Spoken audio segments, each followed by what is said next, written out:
മധുരം നിറയുന്ന തമാശകളുമായി once upon a time version 2.0 standup comedy മാത്രമല്ല എന്റർടൈൻമെന്റിന്റെ വേറിട്ട ഭാവങ്ങളുമായിട്ടാണ് പുതുപുത്തൻ എപ്പിസോഡ് നിങ്ങൾക്ക് മുന്നിൽ എത്തുന്നത്. എന്തായാലും ഏവർക്കും ഒരിക്കൽ കൂടി സ്വാഗതം. When we start our journey, let's welcome the captain of this ship, Sri Ramesh Pishardi.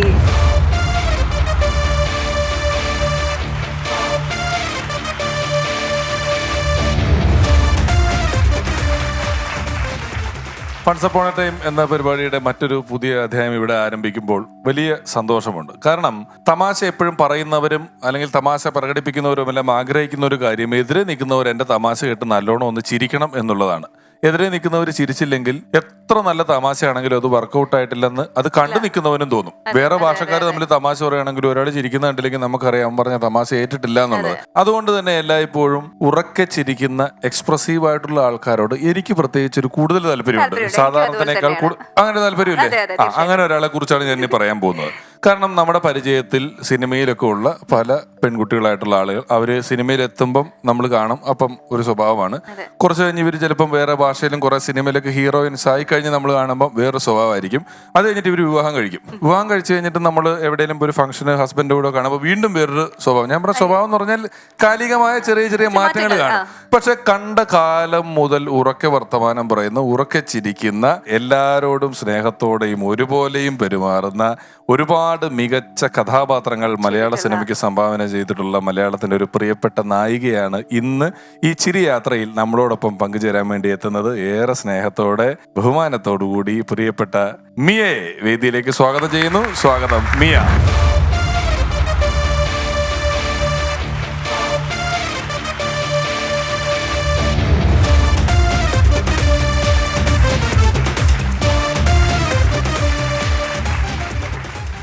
Miya, once upon a ടൈമിലേക്ക് സ്നേഹപൂർവ്വം സ്വാഗതം. Thank you so much. Thank U.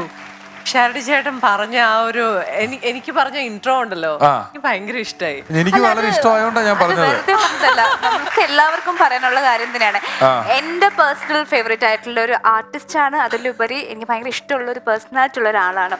എപ്പോഴും വളരെ വാം ആൻഡ് വെൽക്കമിങ് ആയിട്ട് നമ്മളവിടെ പെരുമാറുന്നു, നമ്മളെ അക്സെപ്റ്റ് ചെയ്യുന്നു, നമ്മളെ കണ്ട സന്തോഷം നമ്മൾ ഇങ്ങോട്ട് പ്രകടിപ്പിക്കുന്നു. നമ്മൾ പ്രകടിപ്പിക്കുന്നതിന് മുൻപായിട്ട് ഞാൻ ചില എന്റെ കൂട്ടുകാരികളെന്ന് പറഞ്ഞതുള്ളൂ, എന്റെ സുഹൃത്തുക്കൾ ഉൾപ്പെടെ. ഞാൻ ഉൾപ്പെടെ ചിലപ്പോൾ മാറും. ചിലപ്പോൾ മാറുന്നത് എന്താന്ന് വെച്ച് കഴിഞ്ഞാൽ നമ്മളിപ്പോ കുറെ പെൺപിള്ളേരോട് കാണുമ്പോ ഇന്ന് പെരുമാറുന്ന പോലെ ആയിരിക്കില്ല, നാളെ ഞാനും ഭാര്യയായിട്ട് വന്നേക്കുമ്പോ എന്തുണ്ട് വിശേഷം, സുഖമാണ് എന്നിങ്ങനെയൊക്കെ പോവും.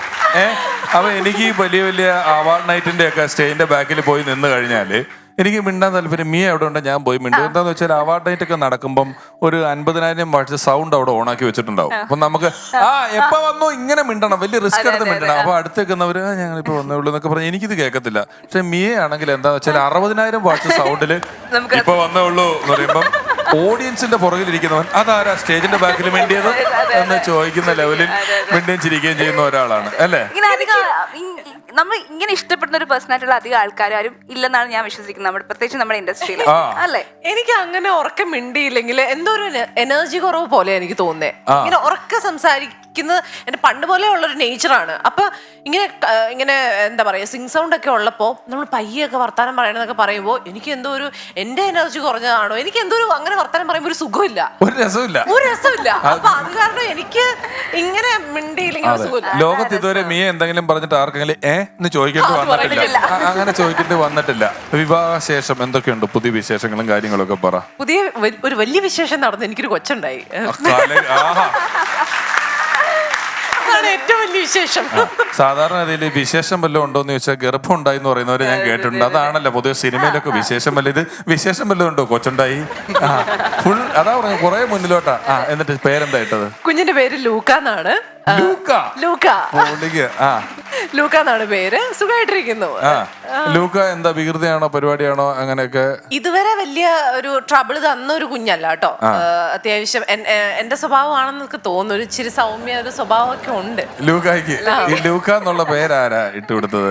ആക്ച്വലി ഞാനും അപ്പവും കൂടെ ഞങ്ങൾ ഒരുമിച്ചിട്ട ഒരു പേരാണ്. ഞങ്ങൾ കുറെ പേരുകൾ ഇങ്ങനെ ആലോചിച്ചു. അപ്പൊ എന്റെ പേരിടാൻ നേരത്തെ 2-3 ക്രൈറ്റീരിയാസ് ഇങ്ങനെ മനസ്സിലാലോചിച്ചു. കാരണം എന്റെ ശരിക്കുള്ള പേര് ജിമി എന്നാണ്, അറിയാലോ.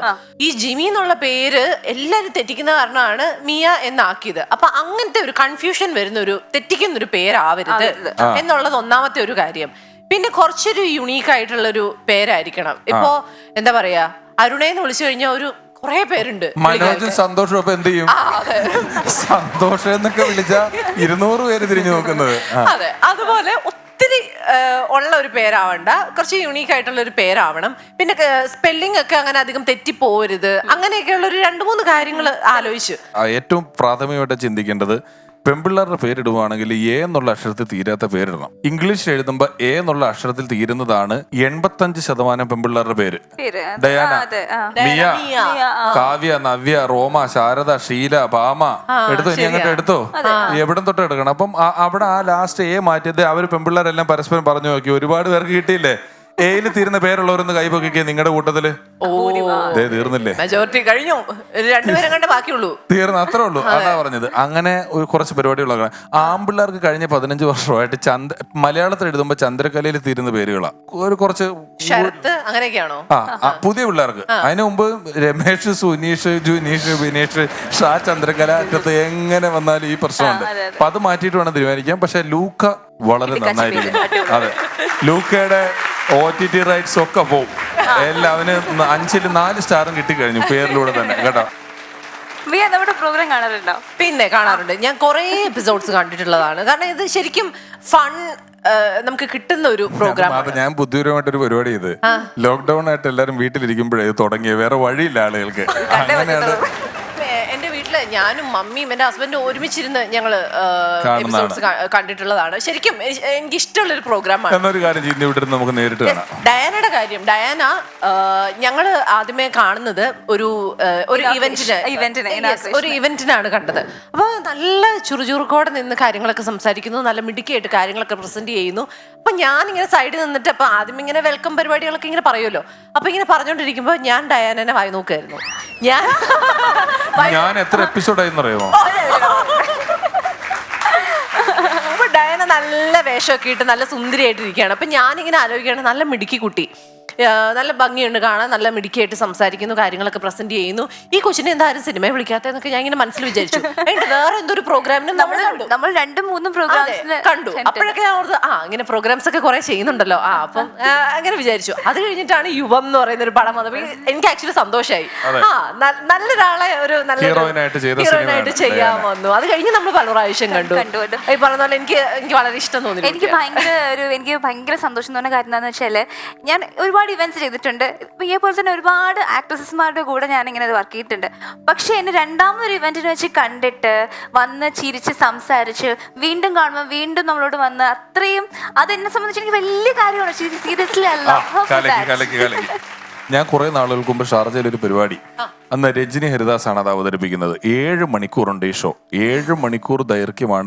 6 മണിക്ക് തുടങ്ങിയിട്ട് ഇങ്ങനെ രഞ്ജിനി ഒറ്റയ്ക്ക് നിന്ന് ആങ്കർ ചെയ്ത് രഞ്ജിനിയുടെ ആങ്കറിംഗ് ഒക്കെ കണ്ട് കുറേ നേരത്തിന് ശേഷം ഐശ്വര്യ റായ് സ്റ്റേജിലോട്ട് കയറി. ഐശ്വര്യ ആയിരുന്നു ഗസ്റ്റ്. ഐശ്വര്യ റായ് കയറിയിട്ട് മറ്റെന്തും പറയുന്നതിന് മുമ്പ് ആദ്യം പറഞ്ഞത്, ഞാൻ കുറെ നേരമായിട്ട് അത്ഭുതത്തോടെ കണ്ടു നിൽക്കുകയാണ്, ഈ പെങ്കൊച്ച് എങ്ങനെയാണ് ഇവിടെ ഇത്രയും നേരം ആരോഗ്യത്തോടെ പറഞ്ഞു നിൽക്കുന്നത്. ഞങ്ങളെ പോലുള്ള സാധാരണപ്പെട്ട പാവങ്ങളിലെ ഐശ്വര്യ റായ്ക്കും രഞ്ജിനിക്കും നന്ദി പറഞ്ഞുകൊണ്ട് നമുക്ക് അങ്ങോട്ട് പോകാം.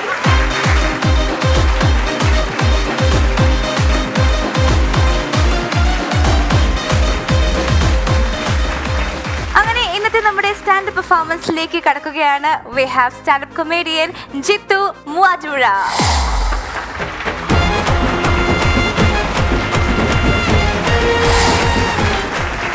ജിത്തു ചേട്ടാ, വീണ്ടും സ്വാഗതം. ഇന്ന് തകർക്കുമല്ലേ?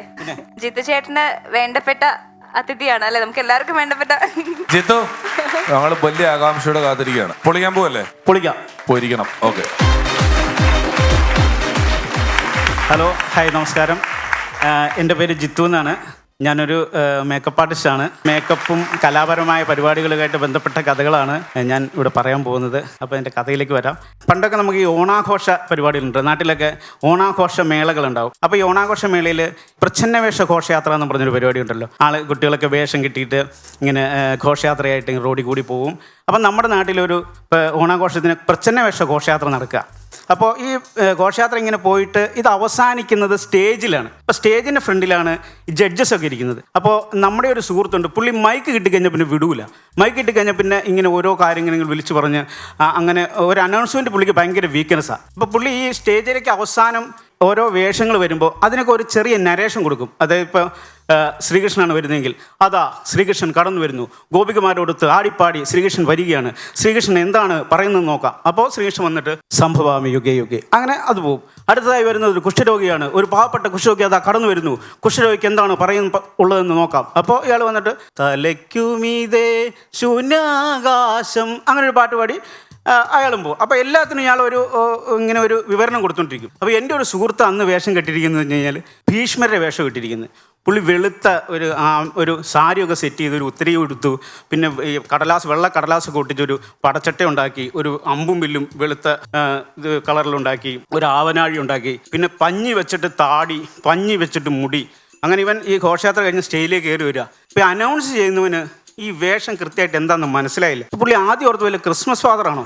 അപ്പോൾ ഈ അമ്പും വില്ലും കണ്ടപ്പോൾ എന്തായാലും ക്രിസ്മസ് ഫാദർ അല്ല. അപ്പോൾ കയ്യിൽ അമ്പും വില്ലും ഉണ്ട്. അപ്പോൾ ഇയാൾ ഫിക്സ് ചെയ്യാണ്, ഇത് വേടനാണ്, ഒരു പ്രായമായ വേടൻ. ഇയാൾ വിളിച്ചു പറയാണ്, അടുത്തതായി കടന്നു വരുന്നത് ഒരു വൃദ്ധനായ വേടനാണ്. ആ വൃദ്ധവേടൻ തൻ്റെ അമ്പുകൊണ്ട് കിളികളെ കൊന്നുകൊണ്ട് കടന്നു വരികയാണ്. ആ വൃദ്ധവേടന് എന്താണ് പറയാനുള്ളതെന്ന് നോക്കാം. അപ്പോൾ ഈ ഭീഷ്മര് ശരിക്കും സ്റ്റേജ് വന്നിട്ട് പറയേണ്ട ഡയലോഗ്, ഞാൻ ഈ പ്രപഞ്ചത്തെ സാക്ഷി നിർത്തി പറയുന്നു, ഞാൻ ഭീഷ്മ ശപഥം ചെയ്യുകയാണ്, ഞാൻ മേലിൽ വിവാഹിതനാവുകയില്ല. ഇതാണ് ഭീഷ്മർ പറയേണ്ട ഡയലോഗ്. അപ്പോൾ ഇദ്ദേഹം പറഞ്ഞു, അതാ കടന്നു വന്നിരിക്കുന്നത് ഒരു വൃദ്ധവേടനാണ്, വൃദ്ധവേടൻ എന്താണ് പറയുന്നത് നോക്കാം. അപ്പോൾ ഇവൻ കയറി നിന്നിട്ട്, വൃദ്ധവേടൻ നിന്റെ അപ്പനെന്ന്. അതാണ് ഭീഷ്മർ പറഞ്ഞ ഡയലോഗ്. അപ്പോൾ ഈ പുള്ളിയുടെ ഈ അനൗൺസ്മെൻറ്റ് ഭയങ്കരമാണ്. അപ്പോൾ പിന്നെ പുള്ളി ഒരു പന്ത് കളിയുടെ അനൗൺസ്മെൻറ്റ് പോവാണ്. വലിവെന്ന് പറയുന്ന സ്ഥലത്ത് ഒരു പന്ത് കളിയുണ്ട്, നമ്മുടെ സെവൻസ് കളി ഉണ്ടല്ലോ, കണ്ടംകളി. അപ്പോൾ സെവൻസിന് ഈ നമ്മൾ കമൻട്രിയും പറയണം, പിന്നെ ഈ സമ്മാനം സ്പോൺസർ ചെയ്ത ആളുകളുടെ ഇതുണ്ടാവും, ഈ പേരെഴുതി കൊടുത്തിട്ടുണ്ടാവും കടകളുടെയൊക്കെ. അപ്പോൾ അതിനൊരു കമൻട്രി ഉണ്ടാക്കി പറയണം, അതിൽ എഴുതി കൊടുത്തിട്ടുണ്ടാവില്ല. അപ്പോൾ ഒന്ന് മധുരിമ ബേക്കറി സമ്മാനം സ്പോൺസർ ചെയ്തു. അപ്പോൾ ഇയാൾ പറയും, മധുര പലഹാരങ്ങൾക്ക് മധുരിമ ബേക്കറി വലിയ കുന്ന്. പിന്നെ അടുത്തതെന്ന് പറഞ്ഞാൽ പുതിയ നൂതന തരത്തിലുള്ള ആഭരണങ്ങൾക്ക് അറക്കൽ ജ്വല്ലറി വലിയ കുന്ന്. അടുത്തതെന്ന് പറഞ്ഞത് ബാബു ടെക്സ്റ്റൈൽസ് വലിയ കുന്ന് എന്ന് പറഞ്ഞൊരു കടയാണ് ഇവർക്ക് സമ്മാനം കൊടുത്തിരിക്കുന്നത്. ഈ ബാബു ടെക്സ്റ്റൈൽസ് എന്ന് പറഞ്ഞിട്ടുണ്ടെങ്കിൽ അതിൽ വലിയ കച്ചവടമൊന്നുമില്ല. അവിടെ മെയിൻ കച്ചവടം എന്ന് പറഞ്ഞാൽ ഈ ആളുകൾ മരിച്ചു കഴിയുമ്പോൾ പുതപ്പിക്കുന്ന ഈ കോറത്തുണി ഉണ്ടല്ലോ, പിന്നെ പട്ട്, പിന്നെ ചുട്ടിത്തോർത്ത്, അങ്ങനെ മരണ സംബന്ധമായ സാധനങ്ങളാണ് കൂടുതൽ കച്ചവടം. ലുങ്കിയൊക്കെ ഉണ്ട്, എന്നാൽ ഇതാണ് കൂടുതൽ കച്ചവടം. അപ്പോൾ പുള്ളി ഒരു ക്യാപ്ഷൻ ആലോചിക്കുക, എന്താണ് പറയേണ്ടത്. പുള്ളി അടുത്ത് പറയാണ്, മരിച്ചവരോ മരിച്ചു, മരിച്ചവരെ മനോഹരമാക്കാൻ ബാബു ടെക്സ്റ്റൈൽസ് വലിയ കുന്ന്. പിന്നെ ഒരു ക്യാപ്ഷൻ ഉണ്ട്, മൊഞ്ചുള്ള മയ്യത്തുകൾക്ക് ബാബു ടെക്സ്റ്റൈൽസിൻ്റെ കരസ്പർശം. പുള്ളിയുടെ ഈ അനൗൺസ്മെൻറ്റ് ഭയങ്കര ഗംഭീരം. പിന്നെ പുള്ളിക്കൊരു നാടകത്തിൽ അഭിനയിക്കണം, എന്തെങ്കിലും ഒരു പെർഫോം ചെയ്യണം, സ്റ്റേജിൽ കയറി പെർഫോം ചെയ്യണം എന്നൊരു ആഗ്രഹം വന്നിട്ട് ഞങ്ങളുടെ നാട്ടിലൊരു വായനശാല വാർഷികത്തിന് നാടകമുണ്ട്. അപ്പോൾ ആ നാടകത്തിന് പുള്ളിക്ക് ഒരു പെർഫോം ചെയ്യാനായിട്ട് ഡയറക്ടർ എടുത്ത് ചോദിച്ച് കാല് പിടിച്ചൊരു വേഷം മേടിച്ചു. അപ്പോൾ ഡയറക്ടർ പറഞ്ഞു, നിനക്ക് വേഷം തരാം, ഡയലോഗ് തെറ്റിക്കരുത്, കറക്റ്റായിട്ട് പെർഫോം ചെയ്യണം. പുള്ളിക്കറിയാം ഇവൻ എവിടെയെങ്കിലും തെറ്റിക്കുമെന്ന്. അങ്ങനെ എന്തെങ്കിലും ഒരു വേഷം കൊടുക്കണമെന്ന് വിചാരിച്ചിട്ട് ഇയാൾക്കൊരു ജഡ്ജിൻ്റെ വേഷം കൊടുത്തു. ജഡ്ജിൻ്റെ വേഷം എന്ന് പറഞ്ഞാൽ ഭയങ്കര ഈ വക്കീലന്മാർ വന്ന് വാദപ്രതിവാദം നടത്തും. എന്നിട്ട് പറയും, എൻ്റെ കക്ഷിയെ വിസ്തരിക്കാൻ എനിക്ക് കോടതി അനുവാദം തരണം. അപ്പോൾ നമ്മുടെ ജഡ്ജിയായിട്ടിരിക്കുന്ന നമ്മുടെ ഈ അനൗൺസറുടെ ഡയലോഗ് എന്ന് പറഞ്ഞാൽ യെസ് പ്രൊസീഡ്, ഇത് മാത്രമേ ഉള്ളൂ പുള്ളിക്ക്. അപ്പോൾ ഇത് ഇങ്ങനെ ആദ്യം മുതലേ ഈ യെസ് പ്രൊസീഡ് പേപ്പറിലൊക്കെ വെച്ചിട്ട് പഠിക്കുകയാണ്. Yes proceed, yes proceed, yes proceed, yes proceed. എന്നിട്ട് നമ്മുടെ അടുത്തൊക്കെ വന്ന് ചോദിക്കും, എടാ നോക്കടാ, നമ്മൾ പേപ്പർ നോക്കിക്കണം. എന്നിട്ട് പുള്ളി യെസ് പ്രൊസീഡ്, ഓക്കെ അല്ലേ. അങ്ങനെ പറഞ്ഞു പുള്ളി നാടകത്തിൻ്റെ അന്ന് അണിയറയിലൊക്കെ വെച്ചിട്ട് എടാ യെസ് പ്രൊസീഡ് കറക്റ്റ് അല്ലേ, എല്ലാം പറഞ്ഞ് പുള്ളി പഠിച്ച് അങ്ങനെ സ്റ്റേജ് നാടകം തുടങ്ങി.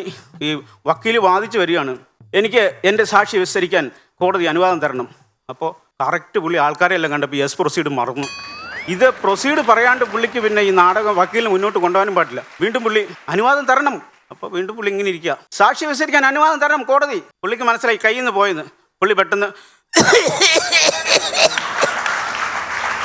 എനിക്ക് പ്രൊസീഡ് അറിയാം, പക്ഷെ ചുമ വന്നതുകൊണ്ട് നിങ്ങൾ ചെയ്തോളൂ എന്നുള്ളത്. അങ്ങനെ ഈ നാടകമൊക്കെ കഴിഞ്ഞ മനുഷ്യൻ കുറേ നാൾ പിന്നെ കണ്ടില്ല. പിന്നെ ഞാൻ വർക്കിൻ്റെ കാര്യങ്ങളൊക്കെ ആയിട്ട് ഓരോ ഈ സ്ഥലങ്ങളൊക്കെ താമസിക്കേണ്ടി വരുമല്ലോ. അപ്പോൾ ഞാൻ കോഴിക്കോട് ഒരു സ്ഥലത്ത് ഒരു ചെറിയ ഹോട്ടലിൽ നമ്മൾ റൂമിൽ താമസിക്കുക. അപ്പോൾ അവിടെ ചെന്നപ്പോൾ പുള്ളി നാട്ടിൽ നിന്ന് പോന്നിട്ട് അവിടെ ഒരു ആ ഹോട്ടലിൽ റൂം ബോയ് ആയിട്ട് ജോലി ചെയ്യുക. അപ്പോൾ നമ്മൾ സിനിമയുടെ വർക്കിന് വേണ്ടി അവിടെ താമസിക്കാം. അപ്പോൾ ഞാൻ ചെന്ന് 2 ദിവസം കഴിഞ്ഞപ്പോൾ ഞാൻ താമസിക്കുന്ന ഓപ്പോസിറ്റ് റൂമിൽ ഒരാൾ തൂങ്ങി മരിച്ചു. ഈ ബോഡി, ഈ വാതിൽ പൊളിച്ചിട്ടാണ് ഈ ബോഡി എടുക്കുന്നത്. അപ്പോൾ എനിക്ക് നമ്മുടെ റൂമിൽ ഒറ്റയ്ക്കല്ല, എനിക്ക് പേടിയായി. കാരണം നമ്മുടെ വാതിലിന് ആ പൂട്ട് പൊളിഞ്ഞിട്ട് റീസെറ്റ് ചെയ്ത പോലെയുണ്ട്. അപ്പം ഞാൻ വിചാരിച്ചു ഇതിൽ ആരെങ്കിലും മരിച്ചിട്ടുണ്ടാവുമോ. അപ്പം ഞാൻ ഇവൻ്റെ അടുത്ത് ചോദിച്ചു, ഇതിൽ ആരെങ്കിലും മരിച്ചിട്ടുള്ളതാണ് ഈ പൂട്ടിങ്ങനെ പൊളിഞ്ഞ പോലെ. ഞാനിവിടെ 6 വർഷമായിട്ട് വന്നിട്ട് ഇതിവിടെ ആദ്യത്തെ സംഭവമാണ്. ഇന്നലെ കണ്ടില്ലേ, അത് ആദ്യമായിട്ട് സംഭവിക്കുന്ന ഒരു കാര്യമാണ്. ഇനി ഞാൻ റൂം തന്നെ ലോക്ക് ചെയ്ത് കളയുകയും ചെയ്തു. ഇനി അവിടെ ആർക്കും റൂം കൊടുക്കില്ല. ഇവിടെ വേറെ ഒരാൾ മരിച്ചിട്ടുള്ള ഒരു പ്രശ്നമില്ല എന്ന് പറഞ്ഞു. പിറ്റേ രാത്രി ആയപ്പോഴും എനിക്കൊരു ടെൻഷൻ. ഈ ഫാനൊക്കെ കാണുമ്പോൾ ഈ പൂട്ട് പൊളിഞ്ഞ് ഓർക്കുമ്പോൾ ആരെങ്കിലും തൂങ്ങി മരിച്ചിട്ടുണ്ടാവോ, അങ്ങനെ ടെൻഷനായി. ഞാനൊരു ഐഡിയ ചെയ്തു. പിറ്റേ ദിവസം ഒരു പൈൻറ്റ് മേടിച്ചിട്ട് ഒരു 200 രൂപയും കൊണ്ട് എൻ്റെ അടുത്ത് വന്നു. ഈ 200 രൂപയും കൊടുത്ത് ഈ പൈൻറ്റും കൊടുത്ത് 1 അടിച്ച് 2 അടിച്ച് 3 പുള്ളി പറയാം, റൂം മാറാനാണെങ്കിൽ ഇവിടെ ഒരു റൂമിൽ നിനക്ക് കിടക്കാൻ പറ്റൂല. ഈ ഹോട്ടലിൽ ആൾ മരിക്കാത്തത് ആ ലിഫ്റ്റും ആ റിസപ്ഷനും മാത്രമേ ഉള്ളത്. അപ്പോൾ ഇത്രയാണ് എൻ്റെ കഥകൾ. Okay, thank you.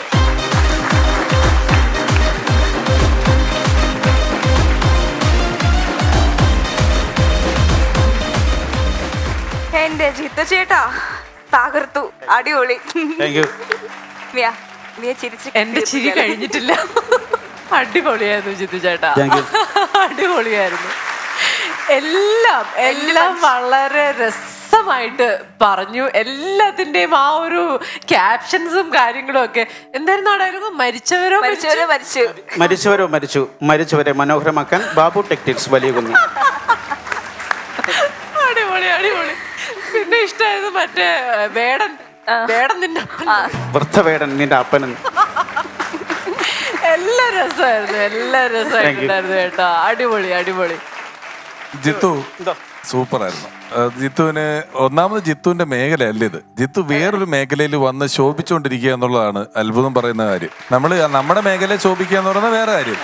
നമ്മളിത് അല്ലാത്തൊരു മേഖലയിൽ ചെന്ന് കയറിയിട്ട് അവിടെ അങ്ങനെ ശോഭിക്കുക, പലതരത്തിൽപ്പെട്ട തമാശകൾ പറയുക, എല്ലാ തമാശകളും വർക്കൗട്ട് ആക്കുക എന്നൊക്കെ പറയുന്നത് വലിയൊരു അച്ചീവ്മെന്റ് തന്നെയാണ്. വളരെ ഗംഭീരമായിട്ട് ചെയ്തിട്ടുണ്ട്.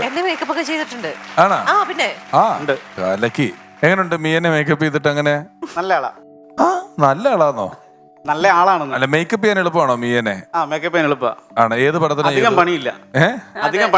പണിയുള്ളതുകൊണ്ട് അധികം ജോലിയില്ല. ജിത്തു ചേട്ടൻ ആ സമയത്ത് ഉണ്ടല്ലോ, മേക്കപ്പ് ചെയ്യുന്ന സമയത്ത് നമ്മൾ സലാം കാശ്മീർ എന്ന് പറയുന്ന ഒരു പടത്തിനാണ് നമ്മൾ വർക്ക് ചെയ്തത്. അത് കഴിഞ്ഞിട്ട് ചാനലിലും നമ്മൾ വർക്ക് ചെയ്തിട്ടുണ്ട്. അന്നേരവും ഈ ഫ്രീ ടൈം കിട്ടുമ്പോഴൊക്കെ ജിത്തു ചേട്ടൻ ഇരുന്ന് വായനയാണ്. കുറേ ബുക്സ് ഉണ്ട്, കളക്ഷൻ ഉണ്ട്. അതെ, എന്നിട്ട് അത് കുറച്ചൊക്കെ നമ്മള് കുട്ടികൾക്ക് എൻ്റെ മോൻ പഠിക്കുന്ന സ്കൂളിന് കൊടുത്തിട്ടുണ്ട്. പിന്നെ നമ്മള് കുറച്ച് ട്രൈബൽസ് കുട്ടികൾക്ക് വേണ്ടിയിട്ട് കുറെ പുസ്തകം കളക്ട് ചെയ്ത് അവർക്ക് എത്തിച്ചു കൊടുത്തിട്ടുണ്ട്. അതും വലിയ നമ്മളിപ്പോ കോമഡി ആയിട്ട് കണ്ട ജിത്തു ചേട്ടൻ വായിക്കുന്ന ബുക്സ് ഒക്കെ സീരിയസ് ആയിട്ടുള്ള വലിയ ഗഹനമായിട്ടുള്ള കാര്യങ്ങളൊക്കെയാണ്. അപ്പൊ ആ സമയത്തും ഉണ്ടല്ലോ, നമ്മൾ മേക്കപ്പ് ചെയ്ത് കഴിഞ്ഞിട്ടും കുറെ കഥകളൊക്കെ പറയും. അന്നേരമേ നല്ല ഹ്യൂമർ സെൻസ് ഉള്ള ആളാണ്. പക്ഷെ ഇങ്ങനെ ഒരു വേദി വന്നു, അത് എല്ലാവരും കാണാൻ പാകത്തിന് ആകാൻ വേണ്ടിട്ട്. ഓക്കെ, അപ്പൊ ജിത്തു ചേട്ടാ, once upon a time version 2.0 ഈ വേദിയിൽ ഇനി പെർഫോം ചെയ്യാൻ എത്തുന്നു രോഹിത് ഫ്രം പാലക്കാട്.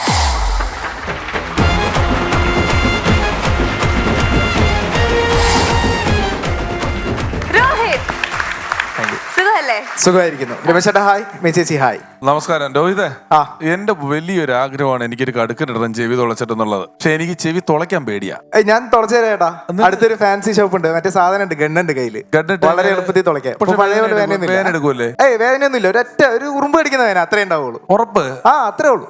ഉറുമ്പ് കടിച്ചിട്ട് തന്നെ സഹിക്കാൻ പറ്റണില്ല. ഉറുമ്പ് കടിക്കുന്ന വേദന ചെറിയൊരു കുഞ്ഞുറുമ്പേട്ടാ, ഒരു കുഞ്ഞു കെട്ടുറുമ്പ് കടിക്കുന്ന വേദന. എന്നാ കാത് കുത്തിയത്? കാത് കുത്തിയത് ഒരു 10ാം ക്ലാസ് പഠിക്കുന്ന സമയത്ത് കാത് കുത്തിയത്. 10ലൊക്കെ പഠിക്കുമ്പോ കാത് കുത്താൻ വീട്ടുകാർ സമ്മതിച്ചോ? ഗണ്ണാണ്, അന്ന് ഗണ്ണുണ്ട് ചേട്ടാ. ടീച്ചറെ കാണുമ്പോൾ മാത്രം എടുത്ത് പോക്കറ്റിൽ ഇടും, പിന്നെ വീണ്ടും അടുത്ത പീരീഡ് ആകുമ്പോൾ വീണ്ടും എടുത്തിടും. അങ്ങനെ കഷ്ടപ്പെട്ട് ചെയ്യണ്ടേ? അന്ന് അത് ട്രെൻഡ് ആയിരുന്നു ചേച്ചി, അന്ന് ട്രെൻഡ് ആയിരുന്നു. എന്നാ നമുക്ക് പെർഫോമൻസിലേക്ക് കിടക്കാം. All the best. Thank you ചേച്ചി. ഹലോ ഹായ് നമസ്കാരം. എൻ്റെ പേര് രോഹിത് എന്നാണ് ഏട്ടാ. അപ്പോൾ വീട്ടുകാര് ഒരു രോഗമില്ലാത്ത എന്നെ സ്നേഹം കൊണ്ട് രോഗി എന്ന് വിളിക്കും. നാട്ടുകാരാണെങ്കിൽ ഒരു ശല്യം ഉണ്ടാക്കാത്ത എന്നെ ദ്രോഹി എന്നും വിളിക്കും. ഞാൻ വരുന്നത് പാലക്കാട് നിന്നാണ്. പാലക്കാടുകാർ പൊതുവെ ഉത്സവപ്രേമികളാണ്. വേലകളുടെ നാടായ പാലക്കാട് നിന്നാണ് ഞാൻ വരുന്നത്. അപ്പൊ ഞാനിന്ന് ഇവിടെ അവതരിപ്പിക്കുന്നത് ചെറിയൊരു ദുരന്തകഥയാണ്. ഇപ്പൊ നിങ്ങൾക്ക് തോന്നി കാണും, ഇവനെ വലിയ ദുരന്തം, പിന്നെ എന്ത് ദുരന്തകഥ പറയാനാന്ന്. പക്ഷെ എനിക്കും ഒരു കൊച്ചു കഥ പറയാനുണ്ട് കേട്ടോ. എന്റെ ദുരന്തത്തിന്റെ തുടക്കം ചെറുപ്പത്തിൽ നിന്നാണ്. ചെറുപ്പത്തില് വല്യച്ഛന് ടൂർ വിടുന്ന ഒരു പരിപാടി ഉണ്ടായിരുന്നു. ഒരു ബസ്സൊക്കെ പിടിച്ച് കുറച്ച് ആളുകളൊക്കെ കൂട്ടി ടൂർ പോകുന്ന ഒരു പരിപാടി. അപ്പൊ ആളെ സഹായിക്കാൻ വേണ്ടിയിട്ട് ഞാൻ എപ്പോഴും ആളുടെ കൂട്ടത്തിൽ പോവുമായിരുന്നു. പക്ഷേ ആൾക്കറിയില്ല എന്റെ ഉദ്ദേശം വേറെയാന്ന്. എന്താന്ന് വെച്ച് കഴിഞ്ഞാലേ, ആളെ സഹായിക്കാൻ എന്ന പേരിൽ പോയി ഓസിന് കുറച്ച് സ്ഥലങ്ങൾ കാണാലോ എന്നുള്ളതായിരുന്നു എന്റെ ലക്ഷ്യം. അങ്ങനെ നമ്മൾ സാധാരണ ടൂർ പോകുമ്പോൾ തൊട്ടപ്പുറത്തെ സീറ്റിലിരിക്കുന്നവരോടൊക്കെ നല്ല കമ്പനി ആവുമല്ലോ. അങ്ങനെ എനിക്ക് 2 സുഹൃത്തുക്കളെ കിട്ടുന്നു. ഞാൻ ഒരു നല്ല കട്ട കമ്പനി ആവണം കേട്ടാ. നമുക്കറിയില്ല ടൂർ പോയാൽ ചെറുതടിക്കാം, അങ്ങനെ കുറെ നല്ല കമ്പനി ആവുക. അപ്പൊ ഞങ്ങൾ അവിടെ വെച്ചൊരു കാര്യം തീരുമാനിക്കുകയാണ്. നമുക്ക് വലുതായിട്ട് കുട്ടിയും കുടുംബമൊക്കെ ആയിട്ട് 3 ആളും കൂടി ഇതുപോലൊരു യാത്ര പോകണമെന്ന്. ഞാൻ അവിടെ നിന്ന് നേരെ വീടെത്തിയപ്പോ പിന്നെ ഞാൻ യാത്രകളെ കുറിച്ച് ചിന്തിക്കാൻ തുടങ്ങി. യാത്രകൾക്കൊക്കെ ഇപ്പൊ ഒരു ഫോർമാറ്റ് ഉണ്ട്. നമ്മൾ പണ്ട് സ്കൂളിൽ നിന്നൊക്കെ ടൂർ പോവുകയാണെങ്കിൽ നമ്മളെ കൊണ്ടുപോയിക്കൊണ്ടിരുന്നത് കൊടൈക്കനാൽ, ഊട്ടി, മൈസൂര്, കൂർഗ്, ലുലുമാള്, വണ്ടർല.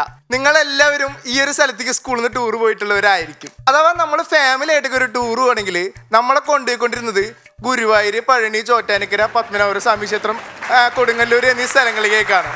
പറയുമ്പോൾ അതൊരു ടൂറായിരിക്കും, പക്ഷെ കഴിയുമ്പോൾ അതൊരു തീർത്ഥാടന യാത്രയായിരിക്കും. പുതിയതായിട്ട് ബുള്ളറ്റൊക്കെ എടുക്കുന്ന ന്യൂ ജനറേഷൻ ദുൽഖർ സൽമാന്മാര് പോണത് കുളു മണാലി, ലഡാക്ക്.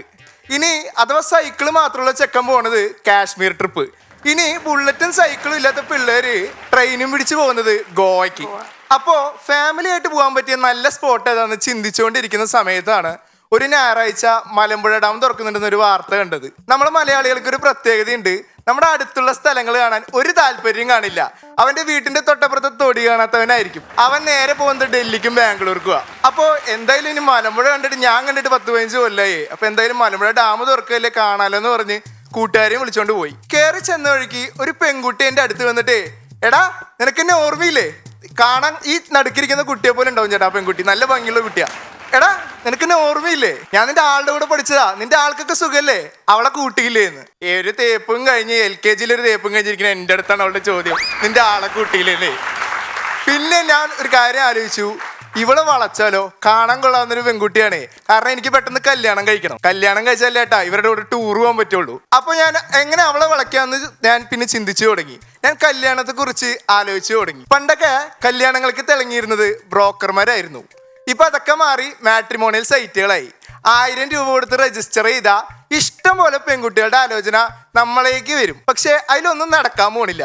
പക്ഷെ ഈ കല്യാണ ആപ്പുകളെക്കാളും ഏറ്റവും കൂടുതൽ വിവാഹങ്ങൾ നടക്കുന്ന മറ്റൊരു ആപ്പുണ്ട്, ഫേസ്ബുക്ക്. മാർക്ക് സുക്കർബർഗ് ഞാൻ മനസ്സിൽ ധ്യാനിച്ചുകൊണ്ട് അവളുടെ പേര് ഞാൻ സെർച്ച് ചെയ്തു. എനിക്ക് കിട്ടിയേട്ടാ. ഞാൻ അവൾക്ക് ഫ്രണ്ട് റിക്വസ്റ്റ് അയച്ചു, മെസ്സേജും അയച്ചു. കുറച്ച് ദിവസം കഴിഞ്ഞപ്പോൾ പ്രപ്പോസും ചെയ്തു. അപ്പോഴാണ് അത് സംഭവിച്ചത്. ഞാൻ പ്രണയത്തിലുമായി, കേരളം പ്രളയത്തിലുമായി. ഒരേ സമയം 2 ദുരന്തങ്ങൾ ഏറ്റുവാങ്ങാൻ ചന്തുവിന്റെ ജീവിതം പിന്നെയും ബാക്കി. അങ്ങനെ പ്രളയം കഴിഞ്ഞു. കുറച്ചു കാലം കഴിഞ്ഞപ്പോ ഞാൻ അവളുടെ വീട്ടിൽ പോയി പെണ്ണ് വെച്ചു. അവരൊക്കെ സമ്മതിച്ച് നിശ്ചയം വരെയൊക്കെ എത്തി. കല്യാണം ഒരു 8 മാസം നീട്ടി. ഈ 8 മാസത്തിന് വേണ്ടി ഞാൻ കാത്തിരുന്നു. അങ്ങനെ കാത്തിരുന്ന ദിവസം എത്തി. അപ്പോഴാണ് മറ്റൊരു ദുരന്തം കൂടി എത്തിയത്. കൊറോണ വൈറസ് രാജ്യമെമ്പാടും വ്യാപിച്ചു. ലോക്ക്ഡൌൺ ആയി. കല്യാണത്തിന് കാത്തിരുന്നിട്ട് കല്യാണം നീട്ടിവെക്കേണ്ട അവസ്ഥയായി. അങ്ങനെ വീണ്ടും ഒരു കല്യാണം 7-8 മാസം നീട്ടി വെച്ചു.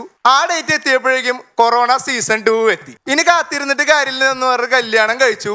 ചെറിയൊരു ഹണിമൂൺ പ്ലാൻ ചെയ്തു. എന്തായാലും ടൂറൊക്കെ പ്ലാൻ ചെയ്തല്ലെന്ന് പറഞ്ഞ ഒരു ഹണിമൂൺ പ്ലാൻ ചെയ്തു. ഹണിമൂൺ എത്തിയപ്പോഴേക്കും 2ാമത്തെ ലോക്ക്ഡൌണും എത്തി. ഇനി എന്തായാലും ലോക്ക്ഡൌൺ കഴിഞ്ഞിട്ട് പോകാലോ എന്ന് പറഞ്ഞ് കാത്തിരിക്കുകയായിരുന്നു. ലോക്ക്ഡൌൺ കഴിഞ്ഞപ്പോഴേക്കും ഭാര്യ പ്രഗ്നന്റും ആയി. അങ്ങനെ ഭാര്യയെ കാണിക്കാൻ വേണ്ടി വീടിന്റെ തൊട്ടപ്പുറത്തുള്ള ആശുപത്രിയിൽ പോയി ഏട്ടാ. 1-ാം തീയതി അവധിന് 2-ാം തീയതി തുറന്ന ബീവറേജിന്റെ അവസ്ഥയായിരുന്നു അവിടെ. ഗർഭിണികളെ തട്ടിമുട്ടിയിട്ട് നടക്കാൻ പോലും സ്ഥലമില്ല. നമ്മൾ പണ്ട് കരുതിയിരുന്നത്, ലോക്ക്ഡൌൺ വന്ന സമയത്ത് കരുതിയിരുന്നത് ഏറ്റവും കൂടുതൽ കച്ചവടം പലചരക്ക് കടക്കാർക്കും പച്ചക്കറി കടക്കാർക്കും മെഡിക്കൽ ഷോപ്പുകാർക്കും ആയിരുന്നെന്നായിരുന്നു. പക്ഷെ അവിടെ എത്തിയപ്പോൾ എനിക്ക് മനസ്സിലായി ഇവരെക്കാളൊക്കെ കൂടുതൽ കച്ചവടം ഇപ്പോൾ ഗൈനക്കോളജിസ്റ്റുകാർക്കാണ്. അപ്പോൾ അങ്ങനെ അവിടെ നിന്ന് തിരിച്ച് വീടെത്തിയ സമയത്ത് വീട്ടിന്റെ തൊട്ടപ്പുറത്തുള്ള ചാവാലിപ്പട്ടി വരെ ഗർഭിണിയായിരിക്കുന്നു. ഞാൻ ആ പട്ടിയുടെ മുഖത്തേക്ക് നോക്കിയപ്പോഴേ തെറ്റ് ചെയ്യാത്തവരായി ആരുണ്ട് എന്ന റിയാക്ഷൻ ആയിരുന്നു ആ പട്ടിയുടെ മുഖത്തും. അവിടെ നിന്ന് എനിക്കൊരു കാര്യം മനസ്സിലായി. വർഷാവർഷം ലോക്ക്ഡൌൺ വരികയാണെങ്കിൽ ജനസംഖ്യയുടെ കാര്യത്തിൽ നമ്മളെ ചൈനയെ കടത്തി വെട്ടുന്നുള്ളത് ഉറപ്പിച്ചു ഞാൻ.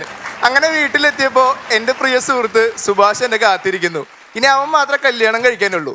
അവൻ കല്യാണം കഴിച്ചിട്ട് വേണം ഞങ്ങൾക്കൊരു യാത്ര പോകാൻ ഫാമിലി ആയിട്ട്. അവന് മാത്രം ഒന്നും നടക്കുന്നില്ല. മാട്രിമോണി നോക്കി ഒന്നും നടക്കുന്നില്ല. അങ്ങനെ അവൻ എന്തെങ്കിലും ഐഡിയ ഉണ്ടോയെന്ന് ചോദിച്ചിട്ട് എൻ്റെ അടുത്ത് വന്നായിരുന്നു. ഞാൻ അവന് എന്റെ മലമ്പുഴയുടെ ഐഡിയ അങ്ങോട്ട് പറഞ്ഞു കൊടുത്തു. ഇവൻ ഇത് കേട്ട പാതി നേരെ മലമ്പുഴയിലേക്ക് അങ്ങോട്ട് പോയി. മലമ്പുഴയിൽ പോയി കുറെ പെൺകുട്ടികളുടെ പിന്നാലെ തലങ്ങും വിലങ്ങും നടന്നു. ഒരു പെൺകുട്ടി പോലും അവനെ മൈൻഡ് ചെയ്തില്ല. കുറച്ച് ദൂരോട്ടായിട്ട് ഒരു പെൺകുട്ടി അവനെയും നോക്കി നിൽക്കുന്നുണ്ടായിരുന്നു. അവൻ നേരെ ആ പെൺകുട്ടീൻ്റെ അടുത്ത് പോയിട്ട് ഐ ലവ് യു ഡി എന്ന് പറഞ്ഞു. അവൻ പിന്നെ 2 ദിവസം അവനെ കണ്ടിട്ടുണ്ടായിരുന്നില്ല. പിന്നെയാണ് അറിഞ്ഞത് അവൻ മലമ്പുഴ പോലീസ് സ്റ്റേഷനിലായിരുന്നെന്ന്. കാരണം അതവിടുത്തെ വനിതാ SI ആയിരുന്നു. വനിതാ SIയോടാണ് അവൻ പോയിട്ട് ഐ ലവ് യു എന്ന് പറഞ്ഞത്. ഈ മണ്ടൻ എത്രയും പെട്ടെന്ന് കല്യാണം കഴിച്ചിട്ട് ഞങ്ങൾക്കൊരു യാത്ര പോകാൻ സാധിക്കട്ടെ എന്ന് പറഞ്ഞുകൊണ്ട് നിർത്തുന്നു. That's my time. Thank you.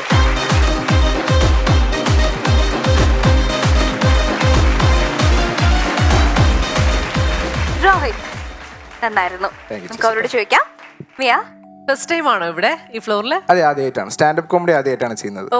Okay. അപ്പൊ ഈ ഒരു ഹ്യൂമർ സെൻസ് ഉണ്ട് എന്നുള്ളത് ഫ്രണ്ട്സ് ഒക്കെ പറഞ്ഞ് അങ്ങനെയാണോ നമ്മൾ ഇതിലേക്ക് വരുന്നത്? അല്ലെ, മുമ്പ് മിമിക്രി ചെയ്യുമായിരുന്നു. സ്റ്റാൻഡപ്പ് കോമഡി ആദ്യമായിട്ടാണ് ചെയ്യുന്നത്. ഓക്കെ. എനിവേ ബാക്ക്ഗ്രൗണ്ട് ഉണ്ട്. ഓക്കെ, നല്ലായിരുന്നു. നന്നായി പ്രസന്റ് ചെയ്തു. ആ മലമ്പുഴയും ആ ഐഡിയാസ് ഒക്കെ ഇപ്പം ഇത് കാണുന്നവർക്ക് കുറെ ഐഡിയാസ് ഒക്കെ കിട്ടി കാണൂല്ലോ. എങ്ങനെ വളയ്ക്കാം, എങ്ങനെയാണ് തല്ലുകൊള്ളാതെ ഇരിക്കാൻ വേണ്ടി നമ്മള് ആപ്പിലൂടെ മെസ്സേജ് അയക്കാം. വിവാഹിതനാണോ? അതെ സാർ, ഞാൻ പറഞ്ഞത് സത്യമായിട്ടുള്ള ഒരു കഥയാണ്. ഞാൻ മലമ്പുഴ വെച്ചിട്ടാണ് പെൺകുട്ടിയെ കണ്ട് പ്രണയിച്ചത്. ഇപ്പൊ കല്യാണം കഴിഞ്ഞിട്ട് 1 വർഷമായി. ഒരു ചെറിയ കുട്ടിയുണ്ട്. എടാ വീരാ. എന്താ ആളുടെ പേരെന്താ? സുനീഷ. മലമ്പുഴയിൽ വെച്ചിട്ട് പണ്ടേ അറിയാവുന്ന വെച്ചായിരുന്നോ? പണ്ട് എപ്പോഴും സ്കൂളിൽ പഠിച്ച് പരിചയമുള്ള ഒരു കുട്ടിയായിരുന്നു. യാദൃച്ഛികമായിട്ട് ഇതുപോലെ ഒരു മലമ്പുഴയിൽ പോയപ്പോ കണ്ടതായിരുന്നു. അങ്ങനെ അവിടുന്ന് വെച്ച് കണ്ടു, കല്യാണം ഉറപ്പിച്ചു, കല്യാണം കഴിഞ്ഞു. പിന്നെ വെടിയും പോലെ വെറുതെ അല്ല കൂട്ടുകാരോട് മലമ്പുഴയിലേക്ക് പോകാനായിട്ട് പറഞ്ഞു വിട്ടത് അല്ലേ? നല്ലായിരുന്നു കേട്ടോ, അടിപൊളിയായിട്ട്. Thank you. ഓക്കെ, രോഹിത് അപ്പം നല്ല അഭിപ്രായങ്ങളാണ് പറഞ്ഞിരിക്കുന്നത്. നല്ല പെർഫോമൻസ് ആയിരുന്നു. വീണ്ടും വരാം. Thank you so much for standup കോമഡിക്ക് ഒരു വേദി കിട്ടുക എന്ന് പറയുന്നത് പല കലാകാരന്മാരെയും പ്രത്യേകിച്ചും ഒരു ഹാസ്യ കലാകാരനെ സംബന്ധിച്ച് ഒരു വലിയ കാര്യമാണ്. നമസ്കാരം. ഒരു കാര്യം ചോദിക്കാണ്ടായിരുന്നു. പറയൂ. 2000 ചേഞ്ച് ഉണ്ടാവും? 2 ഉണ്ട്. ഒരു 1000 രൂപ കടമായിട്ട് തരാമോ എനിക്ക്? അതൊന്ന് എനിക്കും കൂടെ നടക്കണ്ടാകില്ല. എന്റെ പരിചയത്തിൽ വന്നിരിക്കുന്നവരല്ലേ. പിഷാരെടുത്ത് തരൂല്ല, അതുകൊണ്ടല്ലേ ഞാൻ ചോദിച്ചത്. ഇനി ഇന്ററപ്റ്റ് ചെയ്യരുത്. നമുക്കറിയാം, ഹാസ്യകലാ പ്രകടനങ്ങളിൽ വേറിട്ട് നിൽക്കുന്ന ഒരു ജോണറാണ്, ഒരു കാറ്റഗറിയാണ് സ്റ്റാൻഡപ്പ് കോമഡി എന്ന് പറയുന്നത്. സ്റ്റാൻഡപ്പ് കോമഡി ഇപ്പോൾ പല സദസ്സുകളും വളരെയധികം. ഒരു മിനിറ്റ്, പിഷാരുടെ അടുത്ത് 2500 ഉണ്ടാ? അതിനകത്തുനിന്ന് ഒരു 500 കടമായിട്ട് ചോദിക്കാനല്ലേ? അല്ല, 1000 രൂപ ഇങ്ങോട്ട് മേടിക്കാൻ. 1000 വേണോ? 1000 വേണം. എന്റെ ഇല്ല, തരാനില്ല. ആ നേരം വന്ന പാട് പറഞ്ഞാ പോരെ? ഇല്ല, തരാനില്ല, അത്ര തന്നെ. നമ്മുടെ ജീവിതത്തിലെ തന്നെ കുറച്ച് നല്ല നിമിഷങ്ങൾ എടുത്ത് നോക്കുവാണെങ്കിൽ അതിലൊരുപാട് കോമഡി ഉണ്ടാകും, അല്ലെങ്കിൽ ഹാസ്യം ഉണ്ടാകും. അത് മോളുടെ കയ്യിൽ 1000 ഉണ്ടാവും കടമായിട്ട്? പൈസ ഇല്ല. കേശവമാമ, എന്താണ് പ്രശ്നം? നിങ്ങൾ എല്ലാവരോടും വന്ന് പൈസ ചോദിക്കുന്നത് എന്തിനാണ്? 1000 രൂപ എല്ലാവരും ഇങ്ങനെ ഇറക്കുന്നത് എന്തിനാ? നമ്മുടെ മഹത്തായ ലക്ഷ്യത്തിലെത്താനായിട്ട് ഒരുപാട് ദൂരം പരിശ്രമിച്ച് നടക്കേണ്ടി വരും. ഈ ആൾക്കാരോട് കടം ചോദിക്കണ മഹത്തായ ലക്ഷ്യം. എന്റെ ഒരു ആവശ്യം ഇപ്പൊ ഇല്ലേ? മേലാലി വഴിക്ക് കണ്ടുപോരുത്. ഇത്ര നാൾ ഈ കാശ് ചോദിക്കലൊക്കെ പുള്ളി ഈയിടയ്ക്ക് തുടങ്ങിയ കേട്ടോ. മറ്റേ വല്ല പാട്ട് പാടും, പാരടി പാടുന്നുള്ള സ്വാതന്ത്ര്യം കൊടുക്കരുത്. ഇത് ഇങ്ങനെ ശരിയാവത്തില്ല കേട്ടോ. അല്ല, എന്നോട് ചോദിച്ചാൽ ഞാനില്ലെന്ന് പറഞ്ഞു. ബാക്കി നമ്മൾ എന്ത് ചെയ്യാനായിട്ടാണ്? അടുത്തോട്ട് പോട്ടെ. വക്കീലെ, വാദം ഉണ്ടാവോ? ഈ ചെറുതായിട്ട് ലൊക്കേഷൻ മാറിപ്പോയെന്നൊരു സംശയമുണ്ട്. ഇത് കോടതിയല്ല. താങ്കളാണല്ലോ ഇതിന്റെ ഓണർ. അതെ. താങ്കളുടെ പരിപാടി അവതാരകയും എന്റെ എതിർകക്ഷിയുമായ ഡയാന, എന്റെ കക്ഷിയും കേബിൾ വർക്കുകാരനുമായ നോബിളിനെ അമിത വേഗത്തിൽ വന്ന് സ്വന്തം വാഹനത്തിലിടിച്ച് തലയ്ക്കും കൈക്കും ഗുരുതരമായ പരിക്കുകൾ ഏൽപ്പിച്ച് ജീവിതം തന്നെ അപായപ്പെടുത്താൻ തീരുമാനിച്ചു. മനഃപൂർവ്വമായ നരഹത്യക്കാണ് ഇപ്പോൾ കേസെടുത്തിരിക്കുന്നത്. IPC 278, 388, 389 പ്രകാരം 5 വർഷം വരെ കഠിന തടവും 1 ലക്ഷം രൂപ വരെ പിഴയും ലഭിക്കാവുന്ന അസാധാരണമായ ഒരു കേസാണിത്. അങ്ങനെ വണ്ടി ഇരിക്കുന്ന അസാധാരണമായ കേസൊന്നും അല്ല. പിന്നെ ഈ കൊച്ചു ഇവിടെ ചെയ്തിട്ടില്ല. ഇയാളെ വണ്ടി ഇടിച്ചിട്ടൊന്നും ഇല്ല. ഇത് സാധാരണ ഒരു നിഷേധം മാത്രം. എല്ലാ കോടതി മുറിയിലും ഞങ്ങൾ വക്കീലന്മാർ കാണുന്ന സ്ഥിരം ഒരു സംഭവം. കുറ്റം ചെയ്തു വന്നിട്ട് കുറ്റം ചെയ്തില്ല എന്ന് കോടതി മുറിയിൽ വന്നിരിക്കുന്ന സാധാരണ ഒരു കുറ്റവാളിയുടെ പെരുമാറ്റം മാത്രമായി ഇതിനെ കാണാൻ സാധിക്കൂ. ഈ കേസിന് വേണ്ടി സുപ്രീം കോടതി വരെ പോയി ഈ കേസ് ഞാൻ തെളിയിച്ചിരിക്കും. അതിന് സുപ്രീം കോടതി വരെ പോയിരിക്കും അഡ്വക്കേറ്റ് വെങ്കിടാചലം. അതെ, നിങ്ങൾ ഇവിടെ വന്നിങ്ങനെ പുക്കാറുണ്ടാക്കിയിട്ടൊന്നും ഒരു കാര്യമില്ല. വെറുതെ ആ കൊച്ചിനെ ഹരാസ് ചെയ്യാൻ വേണ്ടിയിട്ടുള്ള ഒരു ഉദ്ദേശം മാത്രമായിട്ടാണ് എനിക്ക് തോന്നുന്നത്. നിങ്ങൾ ഇവിടെ വന്ന് കുറേ കഥകളൊക്കെ പറഞ്ഞു. നിങ്ങൾ രണ്ടുപേരല്ലാതെ ഇതിൽ എന്തെങ്കിലും ഒരു സാക്ഷിയുണ്ടോ? എനിക്കിത് ഭയങ്കര ഫേക്ക് ആയിട്ടാ തോന്നുന്നത്. സാക്ഷിയുണ്ട്.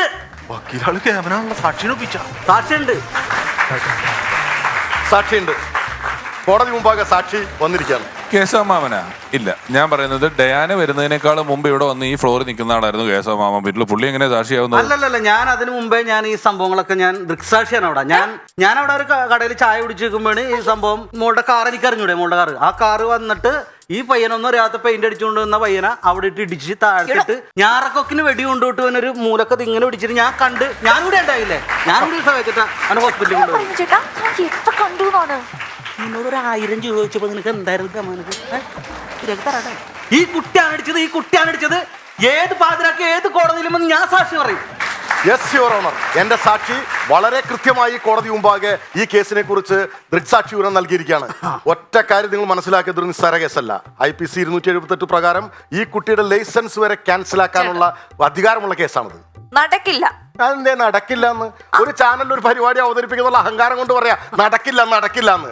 ഇതൊക്കെ കോടതി നടക്കുമ്പോൾ അറിയുള്ളൂ. ഡയാനക്ക് ഉറപ്പാണോ? ഉറപ്പാണ്. കേശവമാമൻ സാക്ഷി പറഞ്ഞാലും ലൈസൻസ് കളയാൻ പറ്റും? കട്ടായില്ല. ഉറപ്പല്ലേ? ഉറപ്പാണ്. അത്രക്ക് ഉറപ്പാണോ? ഞങ്ങൾ കൂടെ ഉണ്ട് ഡയാന, ഞങ്ങൾ കൂടെ ഉണ്ട്. എന്താ ഇപ്പൊ നടക്കില്ല എന്ന് പറയണേ? എനിക്ക് ലൈസൻസ് ഇല്ല. കട്ട് ചെയ്യുന്നത് ഞങ്ങൾ കൂടെ ഇല്ല. കൂട്ടുവിട്ടു. ഓ കൂട്ടുവിട്ടു.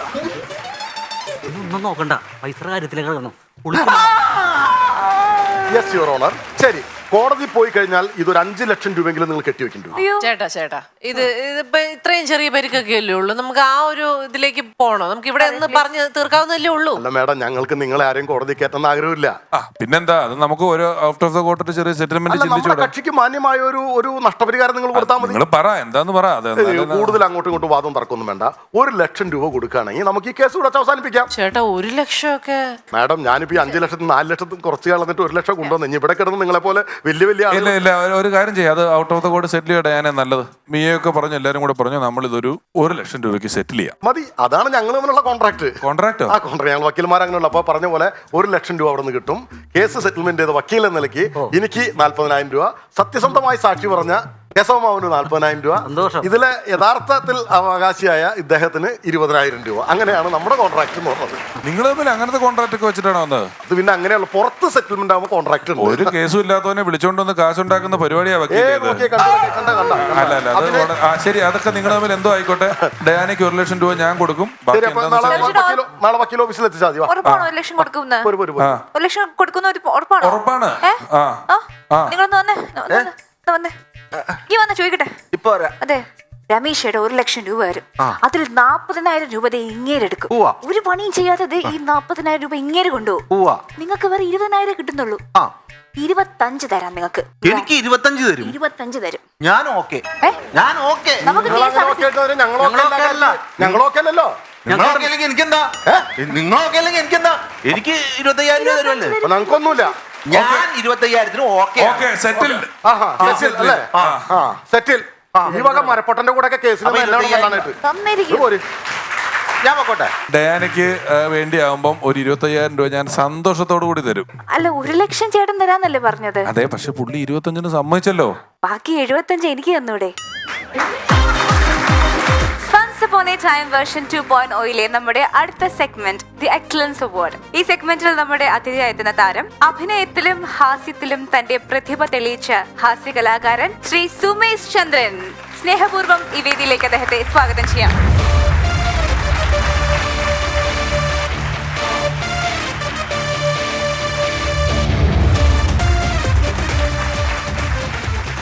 സുമേഷ് നമസ്കാരം. മിയെ, സുമേഷ്. പിന്നെ എനിക്ക് നല്ല പരിചയമുണ്ട്. ഞങ്ങൾ പല പ്രോഗ്രാംസിനും കണ്ടിട്ടുണ്ട്, സംസാരിച്ചിട്ടുണ്ട്. ഒരുമിച്ചൊക്കെ നമ്മൾ ഇന്ററാക്ട് ചെയ്യുന്ന പോലത്തെ ഭാഗങ്ങളൊക്കെ വന്നിട്ടുണ്ട്. ഇതില് സുമേഷ് ഈ ലോക്ക്ഡൌണിന്, അതായത് ലോക്ക്ഡൌണിന് എല്ലാ മിമിക്രിക്കാരും എന്ത് ചെയ്യണമെന്ന് അറിയാതിരിക്കുന്ന ഒരു കാലഘട്ടത്തിൽ ആണ് ഒരു മിമിക്രിക്കാരനായി വന്ന സുമേഷിന്റെ ജീവിതത്തിലെ ഏറ്റവും വലിയ ഭാഗ്യം സംഭവിക്കുന്നത്. ദൃശ്യം 2 എന്ന് പറയുന്ന ചിത്രത്തിലെ പോലീസ് ഉദ്യോഗസ്ഥനായിട്ട് വരാനായിട്ട് സുമേഷ് പറ്റുന്നത്. വേറെ ഒരു മിമിക്രിക്കാരനും പണിയില്ല. എല്ലാ മിമിക്രിക്കാരും വീട്ടിലിരിക്കുമ്പം സുമേഷ് മാത്രമല്ല, ജിത്തു ജോസഫ് നിങ്ങളെ കാസ്റ്റ് ചെയ്യുമ്പോൾ, ഞാൻ ഈ ജിത്തു ജോസഫ് സാറിന്റെ സിനിമകളിൽ 1-2 കാര്യങ്ങൾ, ഡിറ്റക്റ്റീവ് എന്ന് പറയുന്ന പടത്തിൽ പ്രചോദാണ് അന്ന് വില്ലനായിട്ട് അഭിനയിച്ചത്. മെമ്മറീസിൽ ശ്രീകുമാറാണ് വില്ലനായിട്ട് അഭിനയിച്ചിട്ടുള്ളത്. ദൃശ്യം എടുത്താൽ ഷാജോൺ ചേട്ടൻ വളരെ വലിയൊരു വേഷം ചെയ്തിട്ടുണ്ട്. ഈ പടം എടുത്താൽ നിങ്ങൾ ചെയ്തിട്ടുണ്ട്. അങ്ങനെ ഒരുപാട് സിനിമകൾ എടുക്കുമ്പം ഹാസ്യം കൈകാര്യം ചെയ്യുന്ന ആളുകൾക്ക് ഹാസ്യമല്ലാത്തൊരു വേഷം കൊടുത്ത കാര്യത്തിൽ അദ്ദേഹം ഒരുപാട് സിനിമകളിൽ അത് ചെയ്തിട്ടുള്ള ഒരാളാണ്. അങ്ങനെയാണ് നിങ്ങൾ ഒപ്പം അജിത്ത് കൂത്താട്ടുള്ളതിനും നല്ലൊരു വേഷം കിട്ടി. സുമേഷ്, അതിനെക്കുറിച്ച് ആദ്യം ഒരു വരി പറ, എന്നിട്ട് നമുക്ക് മറ്റു വിശേഷങ്ങളിലോട്ട് വരാം. അതിനെക്കുറിച്ച് പറയാന്ന് പറഞ്ഞാൽ ഇത് തന്നെയാണ്. ലോക്ക്ഡൗൺ സമയത്ത് ഇരിക്കുമ്പോൾ സാറിന്റെ കോള് സാറ് നേരിട്ട് വിളിക്കുകയത്. ആ സമയത്ത് ഒരാളും വീട്ടിലേക്കും വരത്തില്ല, അല്ലെങ്കിൽ വഴിയിലൂടെ പോലും ഇപ്പോൾ ഒരു ആളുകൾ സഞ്ചരിക്കുന്നില്ല, കാരണം കൊറോണ പേടിച്ചിട്ട്. ആ സമയത്ത് സാറിൻ്റെ കോൾ വരുന്നത്. അന്നേരം കോൾ വന്നെടുത്തപ്പോൾ ഞാൻ സാറ് പറഞ്ഞു, ഞാൻ ജിത്ത് ജോസഫാണ്, സുമേഷ് ദൃശ്യം 2 എന്ന് പറഞ്ഞ സിനിമ ആരംഭിക്കുകയാണ്, അതിൽ സുമേഷിന് ഒരു നല്ല കഥാപാത്രമുണ്ട്, ലാലേട്ടനൊക്കെ ആയിട്ട് എങ്ങനെയാണ് അഭിനയിക്കാൻ പേടിയുണ്ടോ? അങ്ങനെ ഞാൻ ഒരു എന്തൊക്കെയാ ഒന്നും പറയാൻ കിട്ടുന്നില്ല. ആ സമയത്ത് മുറ്റത്ത് നിന്നുകൊണ്ട് ഇത് പറഞ്ഞ പോലെ ചുറ്റും നോക്കുന്നു. ഞാൻ എൻ്റെ വീട്ടിൽ തന്നെയാണ് നിൽക്കുന്നത്, ആരാ സംസാരിക്കണേ, അല്ലെങ്കിൽ ആരെക്കുറിച്ച് സംസാരിക്കണേ, സിനിമ എന്നൊക്കെ പറയുന്ന ഒരു കാര്യങ്ങൾ അത്ഭുതപ്പെട്ട് തന്നെ. പിറ്റേ ദിവസം തന്നെ സാർ വീട്ടിലേക്ക് വരാൻ പറഞ്ഞു. വീട്ടിലേക്ക് വന്നു, കഥ വായിച്ചു, ഡ്രസ്സിൻ്റെ അളവൊക്കെ എടുത്തപ്പോഴത്തേക്ക് നമുക്ക് ഉറപ്പായി. എത്ര വർഷമായി സുമേഷ് ഫീൽഡിൽ പരിപാടികൾ തുടങ്ങിയിട്ട്? ഞാനൊരു 10-14 വർഷം. 14 വർഷത്തോളം. ഒരു മദ്യപാനിയുടെ പ്രകടനങ്ങളാണ് സുമേഷ് ആദ്യം നമ്മൾ ശ്രദ്ധിച്ചിട്ടുള്ളത്. അനുകരണമൊക്കെ എന്തൊക്കെ ചെയ്യുമായിരുന്നു സുമേഷ് ആ സമയത്തൊക്കെ? ആ സമയത്ത് അനുകരണം ശരിക്കും പറഞ്ഞ എൻ്റെ കയ്യിൽ ഉണ്ടായിരുന്നില്ല. ഈ പാട്ടായിരുന്നു കൂടുതൽ. അപ്പം പാട്ടിലൂടെയാണ് ഈ കുടിയൻ കൊണ്ടുവന്നത്. ഒരു ശരിക്കും പറഞ്ഞാൽ ഞാൻ കരോക്കെ ഒക്കെ ഇറങ്ങിയ സമയത്ത് പല ട്രൂപ്പുകളുടെ കൂടെയും പല ആളുകളുടെ കൂടെയൊക്കെ പരിപാടിക്ക് പോകുമ്പോൾ ഈ കരോക്കെ ഗാനമേള പാട്ട് പാടാൻ വേണ്ടിയിട്ടാണ് പോയിക്കൊണ്ടിരുന്നത്. അപ്പോൾ മിമിക്രി ഉണ്ടായിരുന്നു സ്കൂളിലൊക്കെ വെച്ചിട്ട്. അപ്പോൾ അതിൻ്റെ കൂടെ തന്നെ ഈ പാട്ടിൻ്റെ കൂടെ മിമിക്രി ആക്കി ഓരോ വേഷം ചെയ്തുകൊണ്ട് പാടാൻ തുടങ്ങി. അങ്ങനെ എനിക്കൊരു പരിപാടിക്ക് വന്നപ്പോൾ ആദ്യം ഭക്തിഗാനം പാടാനായിട്ട് ആളില്ല. അപ്പോൾ എന്നോട് പറഞ്ഞു, എടാ ഏതാ പാട്ടറിയാവോ, ഭക്തിഗാനം വല്ലതും പാടാറിയാവോ? ഞാൻ പറഞ്ഞു, ഒരു കാര്യം ചെയ്ത് ശങ്കരാഭരണം പാടാം എന്ന് പറഞ്ഞപ്പോൾ പുള്ളി ചോദിക്കുക എന്നോട്, അത് ശിവന്റെ വേഷമില്ലല്ലോ ഇവിടെ എന്ന്. വേഷം കെട്ടി പാടിയാ നമ്മൾ രക്ഷപ്പെട്ടുകൊണ്ടിരിക്കുന്നത്. അല്ല, അത് നല്ല ടെക്നിക്കാണ്. ഇപ്പൊ ഞാൻ ചില നടന്മാരെ ഞാൻ ഉപയോഗിച്ചല്ലോ, നടന്മാരുടെ ഒക്കെ ശബ്ദം അനുകരിക്കുമ്പോൾ നമ്മൾ അനുകരിക്കുന്ന ശബ്ദം ആ ലെവലിൽ പെർഫെക്റ്റ് അല്ലെങ്കിൽ ഞാൻ ഈ ഡയലോഗിൽ കോമഡി കയറ്റും. ഈ പറയുന്ന ഡയലോഗ് ഈ നടൻ ഏതെങ്കിലും സിനിമയിൽ പറഞ്ഞ ഡയലോഗ് ഒന്നും ആയിരിക്കില്ല. ഇവര് വേറെ എന്തെങ്കിലും പറയുന്നതായിട്ടൊക്കെ കാണിച്ചിട്ട് നമ്മളെ ഡയലോഗിൽ കോമഡി പറഞ്ഞു കഴിഞ്ഞാൽ ആ കോമഡി ഈ ശബ്ദത്തിന്റെ ഇൻപെർഫെക്ഷനെ മാച്ച് ചെയ്ത് വിട്ടോളും, രക്ഷപ്പെട്ടു പോകും. അങ്ങനെയാണ് നമ്മൾ വേഷം കെട്ടിയുള്ള പരിപാടികൾ തുടങ്ങി. സിനിമകൾ ഏതൊക്കെയാ പരിപാടികൾ? ഇനി സിനിമകൾ അടുത്ത മാസം ഇപ്പോൾ ഒരു കുരുക്കെന്ന് പറഞ്ഞ സിനിമ തുടങ്ങണം. അതിനകത്തൊരു പോലീസുകാരനായിട്ട്. പിന്നെ ഒരു ആത്മാ എന്ന് പറയുന്ന ഒരു ഹൊറർ സിനിമ വരുന്നു അടുത്ത മാസം തന്നെ. അങ്ങനെ 2 പടമാണ് പറഞ്ഞു വെച്ചാണ്. മൊത്തം തിരക്കാ. വിനയം ഉണ്ടാവും. അപ്പൊ ഇപ്പൊ എന്തെങ്കിലും ഉണ്ടോ ഒരു കഷ്ണം എടുക്കാൻ? രാഷ്ട്രീയക്കാരുടെ ശബ്ദത്തിൽ പടക്കം പൊട്ടുന്നത് 2 എണ്ണം. ആദ്യം അച്യുതാനന്ദൻ സാറാണ് പടക്കം കത്തിക്കുന്നതെങ്കിൽ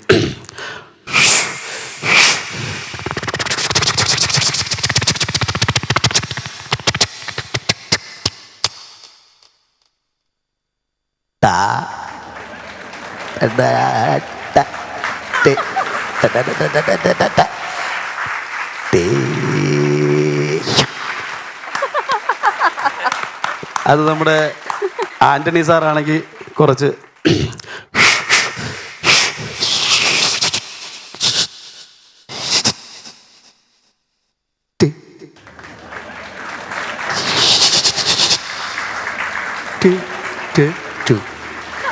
അങ്ങനെ. പിന്നെ ഉമ്മൻചാണ്ടി സാറാണെങ്കിൽ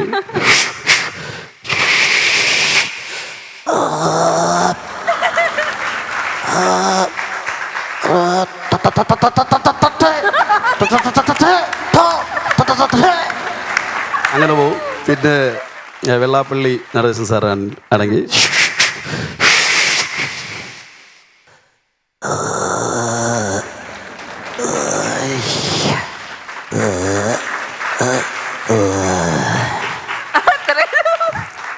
അങ്ങ് പൊട്ടാതെ അങ്ങ് പോവും.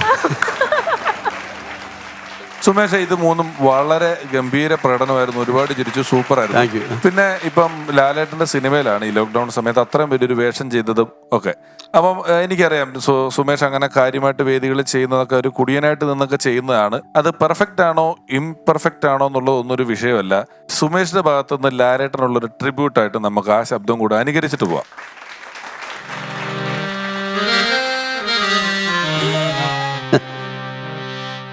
സംഗീതം അറിയുന്തോറും അകലം കൂടുന്ന മഹാസാഗരം. അലഞ്ഞിട്ടുണ്ട് അതും തേടി. നിലാവിൽ യമുനയുടെ കരയിൽ നക്ഷത്രമെണ്ണി കിടക്കുന്നവന് ഒരു വെളിപ്പാടുണ്ടാകുന്നു. എന്താ? ഗ്വാളിയറിലേക്ക് വെച്ച് പിടിക്കാൻ. എന്തിനാ? ഹിന്ദുസ്ഥാനി സംഗീതം പഠിക്കണം. ഗ്വാളിയർ ഖൊരാന മാജിക് പീകോക്കിനെ കുറിച്ച് അറിയാൻ ചെന്നപ്പെട്ടത് ഒരു പഴയ സിംഹത്തിൻ്റെ മടയിൽ. ഉസ്താദ് ബാദിഷാ ഖാൻ. ഒപ്പരം നല്ല ഫിറ്റാ. എന്താ കാര്യം? നല്ല എ ക്ലാസ് ഫാൻ. ആവശ്യം അറിയിച്ചു, ദക്ഷിണ വയ്ക്കാൻ പറഞ്ഞു. ഒരു ദിനയുടെ വോട്ടക്കേശയിൽ എന്താ ഉള്ളേ? ഒന്നുമില്ല. ज़बरों की जिंदगी जो कभी नहीं खत्म हो जाती है. शंभू महादेव. സുഭേഷേട്ടാ, ഇപ്പോൾ പെർഫോമൻസുകളൊക്കെ ഗംഭീരമായി. അതോടൊപ്പം തന്നെ ഇവിടെ എത്തിയതിലും ഒരുപാട് സന്തോഷം. ഞങ്ങളുടെ ഒരു സ്നേഹാദരം ഏറ്റുവാങ്ങണം. അത് അദ്ദേഹത്തിന് നൽകാനായിട്ട് മിയയും രമേശ് ചേട്ടനെയും സ്റ്റേജിലേക്ക് ക്ഷണിക്കുന്നു, പ്ലീസ്.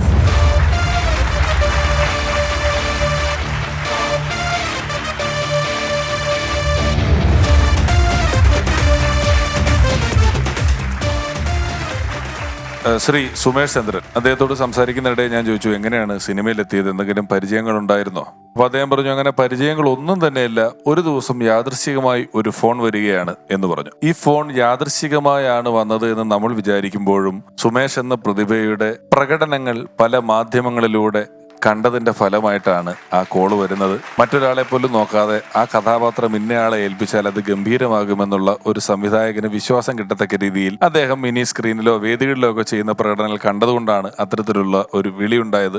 ഒരുപാട് വേദികളിൽ, ലൈവ് സ്റ്റേജുകളിൽ, ടെലിവിഷൻ സ്ക്രീനുകളിൽ, സിനിമാ സ്ക്രീനുകളിലെല്ലാം മികച്ച പ്രകടനങ്ങൾ കാഴ്ചവെച്ചിട്ടുള്ള ഒരു അതുല്യ പ്രതിഭയാണ് സുമേഷ്. അദ്ദേഹത്തിന്റെ തിരക്കിട്ട കലാജീവിതത്തിൽ നിന്നും ഫൺസ് അപ്പോൺ എ ടൈമിന് വേണ്ടി സമയം മാറ്റിവെച്ചതിന് നന്ദി അറിയിച്ചുകൊണ്ട് ഞങ്ങളുടെ ഭാഗത്തു നിന്നും ഒരു ചെറിയ ആദരവ്.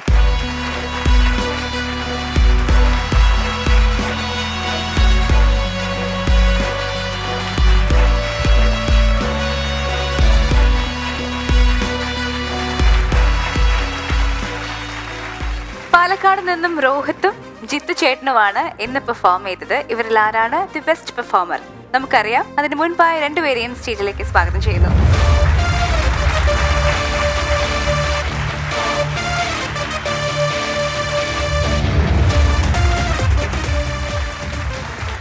ജിത്തുവും രോഹിത്തും രണ്ടുപേരും മനോഹരമായ കഥകളാണ് ഇവിടെ പറഞ്ഞത്. രണ്ടുപേരും നമ്മളെ ചിരിപ്പിച്ചു. രോഹിത് ആണെങ്കിൽ എനിക്ക് സത്യം പറഞ്ഞാൽ മലമ്പുഴ പോയ രോഹിതിന് ഓർമ്മ വരും. അതുപോലുള്ള പ്രകടനമാണ് കാഴ്ചവെച്ചത്. നമ്മളെ കൂടുതൽ ഇന്നത്തെ എപ്പിസോഡിൽ ചിരിപ്പിച്ചതും ഇന്നത്തെ എപ്പിസോഡിന്റെ ബെസ്റ്റ് പെർഫോമറായി തിരഞ്ഞെടുക്കുന്നതും ജിത്തുവിനെയാണ്. ജിത്തു.